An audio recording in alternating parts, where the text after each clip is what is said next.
Salut les mecs, j'espère que vous allez bien, merci infiniment pour les retours sur la première vidéo de la chaîne. C'était une vidéo pilote, ça fait très plaisir vos retours. La vidéo pour installer FaceTools elle arrive, il y en a plein de tutoriels qui arrivent très rapidement. Rejoignez le Discord les gars, si vous avez des questions, si vous avez besoin d'aide, rejoignez le Discord, il y a plein d'helpers, plein de mecs qui aident. Vous trouverez toujours réponse à votre question sur le serveur Discord, tout est en description. Pareil pour ceux qui veulent des informations sur mon setup, mon PC, ma config, tout se passe en description, il y a des liens directs. Rejoignez-moi aussi sur TikTok si c'est pas déjà fait. Merci pour le soutien les gars, aujourd'hui une nouvelle vidéo tutoriel pour faire des textes animés avec un glow qui est sympathique. Un peu comme pas mal de youtubeurs utilisent, genre Inoxtag et compagnie. N'hésitez pas les gars à liker, commenter, abonnez-vous avec la cloche, c'est important. Comme pour la première, je suis ultra curieux d'avoir vos retours sur chaque vidéo et je répondrai dès que possible à vos questions. Bisous. Ok, une fois que vous êtes sur Premiere Pro, vous importez votre rush sur lequel on va travailler. Ici, j'ai sélectionné un passage d'une vidéo d'Inoxtag où il dialogue avec un monsieur. Séquence parfaite pour venir ajouter un petit texte. Ça va bien, tranquille? Ça va? On identifie directement un dialogue. Ça va bien, tranquille? Inox qui dit ça va bien et le monsieur qui répond la forme. On met un premier marqueur au début en appuyant sur la touche M. Ça va bien, tranquille?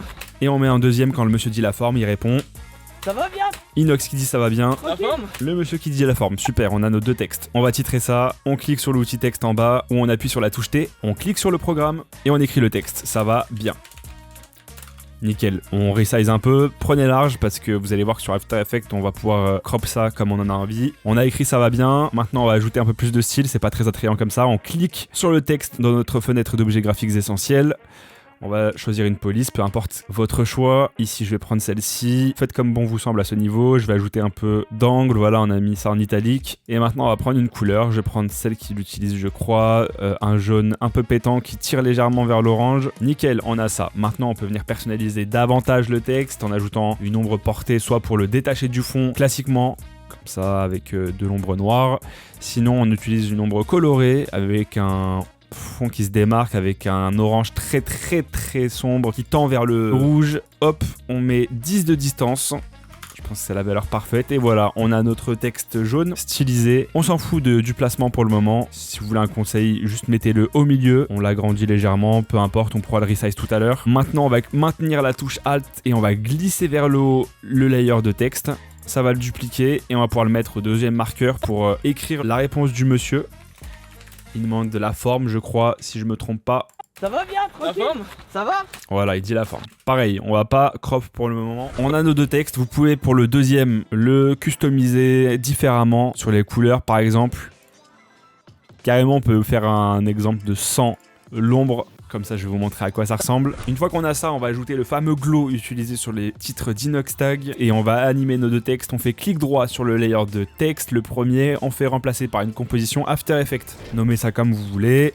Texte inox. Nickel, ça nous a ouvert notre composition liée. C'est exactement le même texte qu'on a mis sur Premiere Pro. Vous pouvez double-cliquer ici pour le modifier, que ce soit le texte, l'ombre ou les autres paramètres de votre texte. On revient ici. On va venir appliquer l'effet de glow. Il y en a qui vous diront d'utiliser Deep Glow. Moi, je vous conseille d'utiliser Real Glow. Ça rend mieux, selon moi. Insupportable l'accent anglais, j'en suis désolé. On l'applique, ça fait comme ça, c'est un peu mal dosé. Du coup, moi, je vous conseille de ne pas toucher le Glow Radius, mais venir toucher le Glow Intensity. On le met à 0,20. Je trouve que ça rend pas mal comme ça.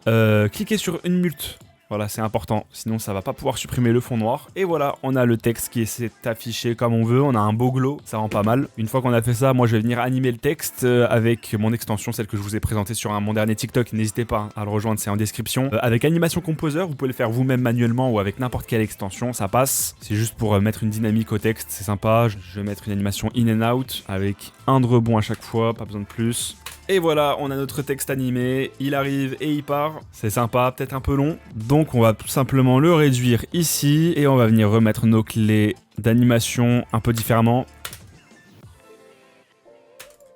Et voilà, je crois que là on a quelque chose d'assez similaire à ce qui fait Inox.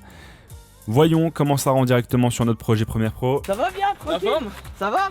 Voilà, on a quelque chose d'assez similaire. Maintenant, vous voyez que le glow, il est un peu bizarre. Il y a une lueur, elle est chelou. C'est normal. Il faut que vous alliez tout en haut à gauche. Vous cliquez sur séquence, réglage de la séquence. Et vous désactivez le composite en couleur linéaire.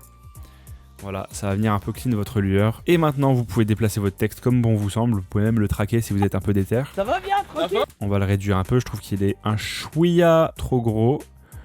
Je clique sur option d'effet, voilà. Ça va bien, tranquille? Ça va? Voilà, il part. Maintenant, on va mettre le texte du monsieur. Ça va être le même procédé. On fait clic droit, remplacé par une composition After Effects. Ça s'ouvre dans le même projet. Du coup, on peut retourner ici. cliquer ici, faire CTRL-C sur notre Rear Glow, supportable, recliquer là et CTRL-V, comme ça on applique le même effet de lueur qui est sympa. Et pareil pour l'animation, on peut aller, si vous utilisez Animation Composer bien évidemment, allez ici, Preset Action, Preset All, Copy, vous cliquez, vous fermez, vous retournez ici, Animation Composer à nouveau, Edit, Preset Action et Post, c'est-à-dire coller quoi, imbuvable. Et voilà, notre animation a été copié-collé. Là on voit que ça dure un peu, pareil, même manœuvre, on raccourcit. À notre guise. Voilà, on CTRL-S, on revient ici et vous allez voir qu'on a nos deux textes. On va le placer vers où le monsieur parle, en bas, de manière à ce que ça entache pas trop sur le texte d'Inox. C'est important de bien gérer ça. Ça va bien, tranquille. Ça va? Voilà, on va le mettre du coup sur notre marqueur. Ça va bien, tranquille.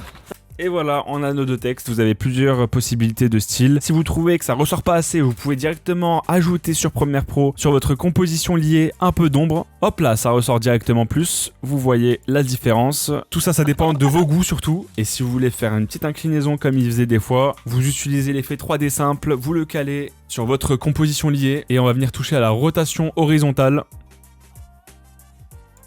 Et la rotation verticale, un peu comme ça. Et voilà, vous inclinez votre texte, on copie l'effet, on le duplique sur ça. Ça va bien. Et voilà, vous pouvez faire comme bon vous semble. Ça va bien, tranquille. Ça va? Vous pouvez également rajouter, que ce soit sur After Effects ou même directement sur Premiere Pro, un effet de shake. Ça va? Pour qu'on ait l'impression que les textes flottent. Si vous avez des questions, posez-les en commentaire. N'hésitez pas à checker tous les liens dans la description. Il y a tout mon setup. Le lien d'accès à mon Discord qui vous met à disposition pas mal de ressources. Et bientôt un pack gratuit avec des polices, des sound effects, pas mal de trucs. Tout se passe en description. Rejoignez-moi sur tous les réseaux. Et on se retrouve très rapidement pour un prochain tutoriel. Bisous les mecs.